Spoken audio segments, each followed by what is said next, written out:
Hi friends, welcome to my channel. இன்னைக்கு நம்ம வலிமையான பொருளாதாரத்தை எப்படி உருவாக்குறதுன்னு தெரிஞ்சுக்க போகிறோம். அதுக்கு சில உதாரணங்களையும் பணக்காரங்க நிறைய பேர் பின்பற்ற வழிகளையும் இந்த மாரல் ஸ்டோரியில் உங்களுக்கு நான் சொல்ல போகிறேன். வாங்க கதைக்குள்ளே போகலாம். வாழ்க்கை செழிக்கணும்னா நம்ம பொருளாதாரமும் செழிப்பாக இருக்கணும்ல. அந்த காலத்தில் ராஜாலாம் பார்த்தீங்கன்னாக்கா பெரிய அரணை கட்டி வைப்பாங்க. எதிரியை உள்ள வந்து நம்மளை அழிக்காமல் இருக்கணும், மக்கள் எல்லாம் பாதுகாப்பாக இருக்கணும் அப்படின்ற காரணத்துக்காக. அதே போல் நம்மளோட வாழ்க்கையும் நிம்மதியாக இருக்கணும்னா நிம்மதியாக வாழ போதுமான நிதிநிலை நம்மக்கிட்ட இருக்கணும். நம்மளும் நம்மளை சுற்றி ஒரு பாதுகாப்பான பொருளாதார ஸ்டெபிலிட்டியை உருவாக்கணும். 2, பேராசை, சோம்பேறித்தனம், ஆடம்பர செலவு போன்ற தேவையில்லாத குணங்களை நம்மளே ஆராய்ஞ்சு எடுத்து போடணும். எதுக்குங்க? நம்ம வளர்ந்துட்டோம், நமக்குன்னு ஒரு மெச்சூரிட்டி இருக்கு, நம்மள்ட்ட எந்த குணம் இருக்கு இல்லைன்றது நமக்கு தெரியும். அதுல எதெல்லாம் நல்ல குணம், எதெல்லாம் தேவையில்லாத குணம்னு ஒரு 5 நிமிஷம் உட்காந்து யோசிங்க. உங்களை நீங்க மாத்திக்கங்க. நம்மளை நாம மாத்திக்கிட்டாதான் நம்மளுடைய வறுமையும் மாறும். வறுமையை நினைச்சு பயப்படாம இருங்க. சில சமயம் அதிக லாபம் வரும், சில சமயம் நஷ்டம் வரும். ஆனாலும் தொடர்ந்து நம்ம செய்யறதுல நம்ம செஞ்சுக்கிட்டே தான் இருக்கணும். 3வது, கடல்ல பல நதிகள் கலப்பது போல பல வழிகள்லையும் சம்பாதிக்க பாருங்க.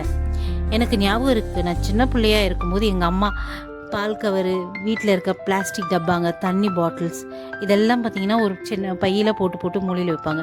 ஏமா இந்த குப்பையை வச்சுருக்கீங்க, தூக்கி போடுங்க, தேவையில்லாமல் இதை வேற. ஆனால் அவங்க கொஞ்ச நாள் ஆனப்புறம் அந்த பை ஃபுல்லாக எடுத்து போயிட்டு காயலங்கடலில் போட்டு சில்லறை வாங்கிட்டு வருவாங்க.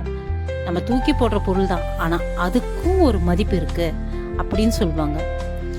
அதே போல் டஸ்ட்பின் கவர் வாங்கி யூஸ் பண்ணுங்கம்மா அப்படின்னு சொன்னால் அது வேற காசு கொடுத்து வாங்கணுமா? காய்கறி வாங்கினா இல்லை மார்க்கெட் சும்மா போய் ஏதாவது வாங்கினாலும் தேவையில்லாமல் கவராக வீட்டுக்குள்ளே சேர்ந்துருக்கு. அதை எடுத்து டஸ்ட்பினில் போடு, டஸ்ட்பின் கவராக யூஸ் பண்ணு, சும்மா தூக்கி போடுத்த ஒரு பிரயோஜனமாக படுத்து அப்படின்வாங்க. அதே போல் பழைய துணி ஆயிடுச்சா நான் தூக்கி குப்பையில் போடுவேன். ஆனால் அவங்க அப்படி பண்ண மாட்டாங்க. அவங்க அதை கட் பண்ணி அழகாக ஒரு கிளீனிங் கிளாத்தாக மாற்றுவாங்க. கறிக்கதே அதை தான் யூஸ் பண்ணுவாங்க. கால் மிதியாக பனியனை வச்சு அவங்க மேக் பண்ணுவாங்க அவங்க கையாலேயே. ஏமா இதுக்கு டைம் ஸ்பெண்ட் பண்ணுறியேன்னு. ஆனாலும் நம்ம காசு கொடுத்து வாங்கின எந்த பொருளையும் வீணாக்க கூடாது என்ன எங்கள் அம்மா ரொம்ப தெளிவாக இருந்தாங்க. அப்போ சம்பளம் கம்மியாக இருந்தாலும் எங்களோட லைஃப்பும் பார்த்தீங்கன்னா நாங்கள் ஆசைப்பட்டது சாப்பிட்டோம், சந்தோஷமாக இருந்தோம். இப்போ இருக்க விலைவாசிக்கு அப்பா அவங்க பின்பற்றின ஒரு சில விஷயங்கள் நமக்கு இப்ப தேவைப்படுது. அதே போல சின்ன நம்ம ஒரு வேலைக்கு போறோம், மாசம் சம்பளம் வருது. அந்த ஒரு சம்பளம் மட்டும் போதுமா? யூடியூப் சேனல் ஆரம்பிங்க, அது மானிட்டேஷன் ஆகுதா பாருங்க. முயற்சி செய்யறத விடாதீங்க. வீட்லயே தண்ணி கேன் பிஸ்னஸ் பண்ண முடியுமா, இல்லை வேற ஏதாவது சைட் பிஸ்னஸ் பண்ண முடியுமா, நம்ம இன்வெஸ்ட் பண்ண முடியுமா? ஏன்னா சில பேரால் வேலைக்கு மட்டும் தான் போக முடியும், காலையிலேருந்து நைட்டு வரைக்கும் வேலை, வேறு எந்த வேலையும் செய்ய முடியாது. அப்படின்றப்போ அவங்க போஸ்ட் ஆஃபீஸ் இல்லைனாக்கா life insurance, finance, mutual funds எதில் வேணாலும் இன்வெஸ்ட் பண்ணுங்க. அது மூலமாக கூட நமக்கு இன்ட்ரெஸ்ட் கிடைக்கும்ல. நம்ம வருமானத்தை பெருக்கிறதுக்கான வழியை யோசிக்கணுமே தவிர நமக்கு நேரம் இல்லையே, நம்மள்கிட்ட பணம் இல்லையே, நம்மக்கிட்ட அது இல்லையே இது இல்லையன்ட்டு எப்போ பார்த்தாலும் குறைய மட்டுமே பார்க்கக்கூடாது. நம்மளால என்ன முடியுன்றதையும் நம்ம யோசிக்கணும். அதுக்கப்புறமா அவசர தேவைக்கு தேவைப்படுற வகையில் முதலீடு இருக்கணும். ஏன்னா நான் முதலீடு பண்ணுறேன்ட்டு எல்லாத்தையும் எடுத்தும் போயிட்டு ஒரு லாங் டேர்ம் இன்வெஸ்ட்மெண்ட்டில் போட்டுட்டா நமக்கு அவசரமாக தேவைப்படும் போது என்ன பண்ணுவீங்க? அதுக்கு ஈஸியாக கோல்டு. ஏன்னா அது நகையை எப்போ வேணாலும் நம்ம அடகு வைக்கலாம், விற்கலாம், எப்போ வேணாலும் நம்ம பணமாக மாற்றிக்கலாம். அந்த மாதிரி ஈஸியாக நமக்கு பணமாக மாற்றக்கூடிய வகையில் உங்கள் முதலீடு இருக்கட்டும். அதே போல் லாங் டைம் இன்வெஸ்ட்மெண்ட்டும் தேவை தான். ஏன்னா தாத்தா காலத்துலலாம் பார்த்தீங்கன்னாக்கா அப்போ வாங்கி போட்ட வீடுங்க இடங்க தான் இருக்குது.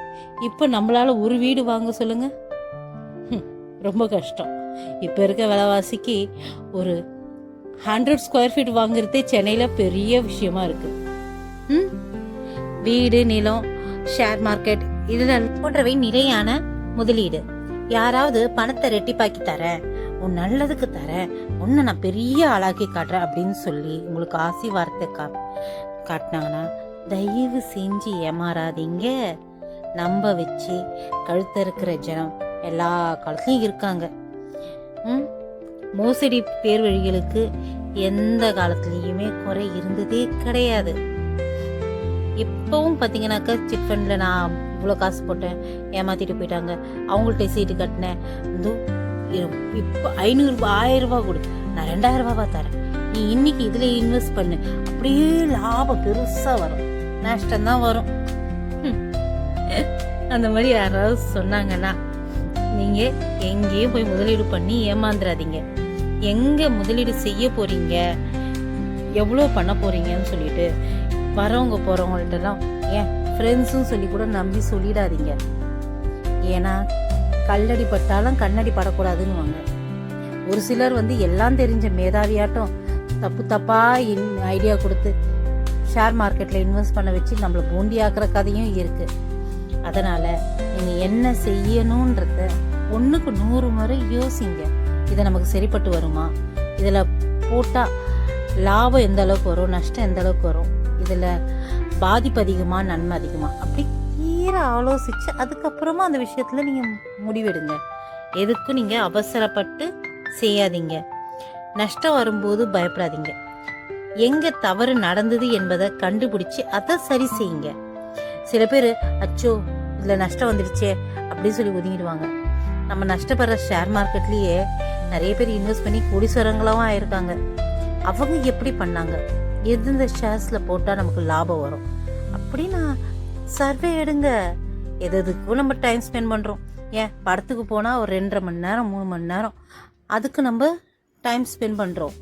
நம்ம நேரத்தை வீணடிக்கிற விஷயங்களுக்கெல்லாம் டைம் ஸ்பெண்ட் பண்ண முடியும் போது ஏன் நம்ம வாழ்க்கையில் நமக்கு லாபம் தரக்கூடிய எதிர்காலத்தை வளமாக்கக்கூடிய விஷயங்களுக்கு ஏன் நம்ம டைம் ஸ்பெண்ட் பண்ண மாட்டோம்? படிங்க, நிறைய விஷயங்களை படிங்க. எது செய்யணும் எது செய்யக்கூடாது நல்ல புக்ஸை படிங்க. நிறைய ஃபைனான்சியல் சம்மந்தப்பட்ட புக்ஸு இப்போ ஆன்லைனில் கூட அவைலபிளாக இருக்குது. ஜஸ்ட் நீங்கள் ஆடியோவாக கேளுங்க. வீட்டில் பெரியவங்க இருந்தால் அவங்களோட அறிவுரையை கேட்க தவறாதீங்க. மூத்தோர் செல்லும் முதி நெல்லிக்காயும் முன்னே கசக்கும் பின்னே இனிக்கும்வாங்க. நம்ம பெற்றவங்களை விட நமக்கு நல்லது சொல்ல பொறுத்து வேற யாரு? அவங்கள்ட்ட என்ன செய்யலாமா, நான் இவ்வளோதான் வருமானம் இருக்குது, ரொம்ப கஷ்டமாக இருக்குது, எப்படி இதை பண்ணுறதுனே தெரியல, அது செய்யலாமா வேணாமான்னு குழப்பமாக இருக்குன்னு கேளுங்க. அவங்களோட அறிவுரை உங்களுக்கு ரொம்பவும் யூஸ்ஃபுல்லாக இருக்கும். உங்களை விட 2 மடங்கு அனுபவம் உங்கள் அப்பா அம்மாவுக்கு இருக்கும். அவங்களோட பேச்சை கேளுங்க. நெக்ஸ்ட், கையிருப்பை பலப்படுத்துங்க. கையில் உள்ள எல்லாத்தையும் நம்ம முதலீடு அப்படின்னு சொல்லி பண்ணிட்டாக்கா நமக்கு அவசர தேவை வரும்போது என்ன பண்ணுவீங்க? ஸோ எமர்ஜென்சி ஃபண்டுன்னு ஒரு அவசர கால நிதி எப்போவுமே நம்ம கையில் இருக்கணும். வீட்டில் ஆத்திர அவசரத்துக்குன்னு ஒரு குறிப்பிட்ட அமௌண்ட்டை நம்ம வச்சுக்கிட்டே தான் இருக்கணும். நீங்கள் ஏதாவது பிஸ்னஸ் பண்ணணுன்னாக்கா உங்கள் ஏரியாவில் என்ன பிஸ்னஸ் பண்ணால் நல்லா இருக்கும் அப்படின்னு மற்றவங்கள்ட்ட ஆலோசனை கேளுங்க. மக்களுக்கு தேவையா என்ன அப்படின்னு அறிஞ்சு அது சம்மந்தப்பட்ட ஒரு பிஸ்னஸ் தொடங்குங்க. ஆல்மோஸ்ட் சக்ஸஸ் ஆன பிஸ்னஸ்ன்னு பார்த்தீங்கன்னாக்கா ஹோட்டல், இல்லைன்னா வீடு ஏதாவது வாடகைக்கு விடுறது, ரெண்ட்டு, கல்வி சம்மந்தமான டியூஷன், அதெல்லாம் பார்த்தீங்கன்னா எப்போவுமே சக்ஸஸ் ஆகிற பிஸ்னஸ் தான். யோசிங்க. உங்களை சுற்றி இருக்க பெரியவங்கள்ட்டெல்லாம் விசாரிங்க, என்ன பண்ணலாம் ஏது பண்ணலான்னு அவங்க ஆலோசனை கேட்டு அதைப்படி செய்யுங்க. ஒவ்வொரு செலவையும் எழுதி வைங்க. செலவு செய்யும்போது இந்த செலவு தேவைதானா அப்படின்னு சொல்லிட்டு உங்களை நீங்களே கேளுங்க. உங்களோட செலவுகளை குறைங்க, வருமானத்தை பெருக்குங்க. வருமானத்துக்கு மேலே கடன் வாங்குறத கனவுல கூட நினச்சி பார்க்காதீங்க. எத்தனையோ பேர் கடனுக்கு வாங்கிட்டு வட்டிக்கு வட்டி வட்டிக்கு வட்டி, ஐயோ 1ஆம் தேதி சம்பளம் வாங்கினேன் 2ஆம் தேதி காலி. எனக்கு கலைவாணரோட அந்த பாட்டு தான் ஞாபகம் வருது. கையில் வாங்கின பையில போடலை, காசு போன இடம் தெரியலை, காசு போன இடம் தெரியலை. எதுக்கு கடன் வாங்குவானே, எதுக்கு புலம்புவானே? ம் கடன் உங்களுக்கு அடைக்கணும்னா கடன் கொடுத்தவங்கள்ட்ட பேசுங்க. என்னால் கொடுக்க முடியல, வட்டியை கம்மி பண்ணுங்க, நான் கொஞ்சம் கொஞ்சமாக கொடுத்துட்றேன் அப்படின்னு சொல்லிட்டு நீங்கள் அவங்கள்ட்ட பேசுங்க. முடிஞ்ச அளவுக்கு பார்ட்டாக அவங்க கடனை வட்டி இல்லாமல் கொடுக்கறதுக்கு பாருங்கள். வட்டி கட்டி நம்ம முன்னுக்கு வர முடியாது சாமி. நான் கொடுத்த இந்த டிப்ஸ் எல்லாம் உங்களுக்கு பிரயோஜனமாக இருக்கும்னு நான் நம்புகிறேன். நான் பேசுனது உங்களுக்கு பிடிச்சிருந்தாக்கா லைக் பண்ணுங்கள், ஷேர் பண்ணுங்கள், மறக்காமல் சப்ஸ்கிரைப் பண்ண மறக்காதீங்க. உங்களோட ஆதரவு தொடர்ந்து எனக்கு வேணும். இந்த மாதிரியான வீடியோஸ் நான் ரெகுலராக போடுறேன். Please support me.